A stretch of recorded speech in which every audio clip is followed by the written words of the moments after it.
Parental authority is a joint obligation of the father and mother, husband and wife. So, napakaganda po, no? Parang pinakita natin talaga hiwalay na yung simbahan at state. So ito po yung sinasabi ng state na kailangan separation of church and state. Because opo, ano yung sinasabi niyo po yung ngayon po na binago po nila? Joint parental authority. Dati, saan tayo titira? Saan mag-aaral yung mga anak natin? Anong trabaho na niya? Dati, sa old civil code, yung husband ang nagdi-decide. Dito tayo titira. Dito mag-aaral yung anak natin. Ito ang kurso ng anak natin. Hindi na po ganun. Joint parental authority na husband and wife should decide together. And hindi lang yung rights, obligation. Dati, sa old civil code, the obligation to give support is the obligation of the father or husband. Hindi na rin ganun. Yung support, kasi ang iniisip natin lalaki ka, ikaw magbigay ng support. Wala na pong ganun.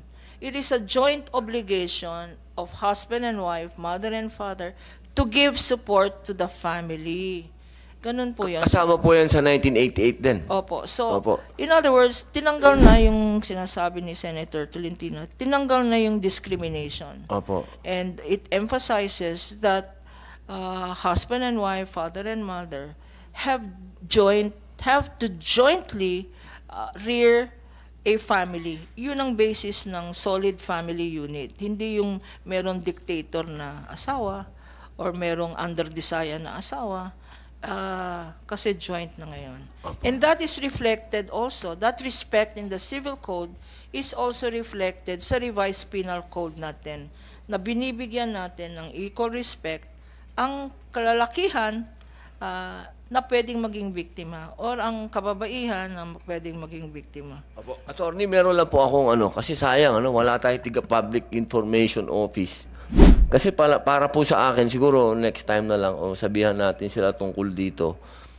Kukonti pa din po siguro sa aking pong opinion kasi parang nagka-clash ang state at ang religion kasi sa teaching ng religion talagang yung pa rin submission ng babae sa lalaking asawa, ang lalaki pa rin ang head ng family. Tapos sa trabaho, kung po pwede, ang babae magstay sa bahay. So, nagko-conflict po. So, dapat, Ma'am Bernadette Mahinay, so next hearing natin, kailangan natin sa public PIA, Oo, kailangan ma-invite natin